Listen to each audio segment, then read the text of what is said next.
दोस्तों, जरा सोचो, अगर एक दिन अचानक 3 विशाल दानव एक साथ किसी शहर पर हमला कर दें, एक विशाल गोरिल्ला, एक डीवा सा क्रोकोडाइल और एक मैसिव फ्लाइंग वुल्फ, और इन तीनों को रोकने वाला सिर्फ एक इंसान हो।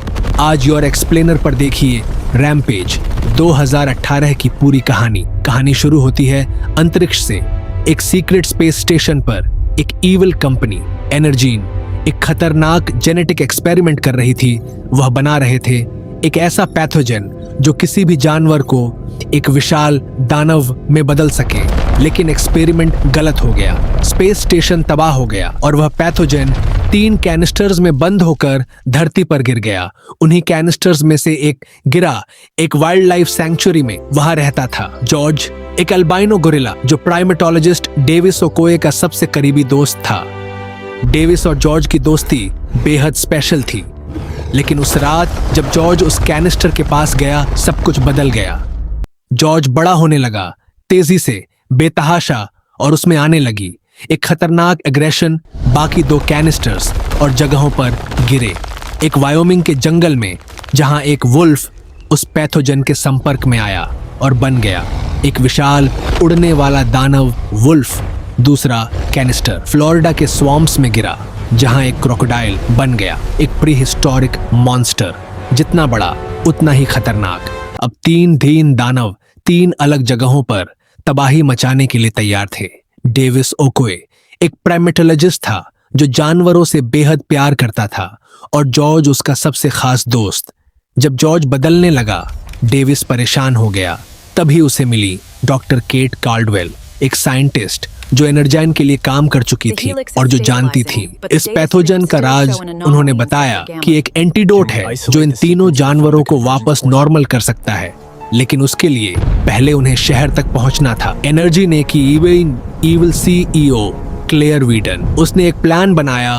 उसने शिकागो के सबसे ऊंची बिल्डिंग पर एक सिग्नल डिवाइस लगाया।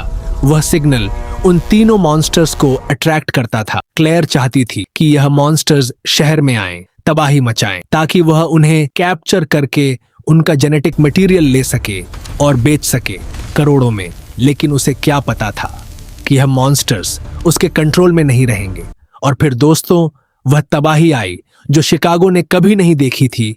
तीनों मॉन्स्टर्स एक साथ शहर में घुस गए। जॉर्ज, वुल्फ, क्रोकोडाइल, तीनों ने मिलकर शहर को तहस नहस करना शुरू किया। बिल्डिंग्स गिर रही थीं, ब्रिजेस टूट रहे थे, हर तरफ आग और तबाही थी। आर्मी कुछ नहीं कर पा रही थी। मिसाइल्स और बॉम्ब्स का इन पर कोई असर नहीं था। अब सिर्फ एक ही उम्मीद थी, डेविस ओकोए और उसका दोस्त जॉर्ज। डेविस शहर के बीच में पहुंचा और वहां था जॉर्ज, पागलपन में डूबा हुआ, तबाही मचाता हुआ। डेविस ने जॉर्ज को आवाज दी। उस आवाज में था सालों की दोस्ती, सालों का प्यार और एक गुजारिश। जॉर्ज रुक गया। उसकी आंखों में कुछ पल के लिए वह पुराना जॉर्ज वापस आया। दोस्तों, ये सीन देखकर आंखें भर आती हैं, लेकिन अभी लड़ाई खत्म नहीं हुई थी। लेकिन क्रोकोडाइल, वह अभी भी तबाही मचा रहा था। और तब जॉर्ज ने एक काम किया जो सिर्फ एक सच्चा दोस्त कर सकता है। उसने उस डीवासा क्रोकोडाइल से लड़ाई की, डेविस को बचाने के लिए, शहर को बचाने के लिए। वह लड़ाई दोस्तों इतनी एपिक थी, इतनी पावरफुल थी कि पूरा शिकागो हिल गया। जॉर्ज जीता, क्रोकोडाइल हार गया, वुल्फ मारा गया, क्लेयर वाइडन का बुरा अंजाम हुआ और शहर बच गया। रैम्पेज 2018 दोस्तों सिर्फ एक एक्शन मूवी नहीं, ये एक कहानी है दोस्ती की, वफादारी की और इस बात की कि नेचर के साथ खिलवाड़ का हमेशा बुरा नतीजा होता है।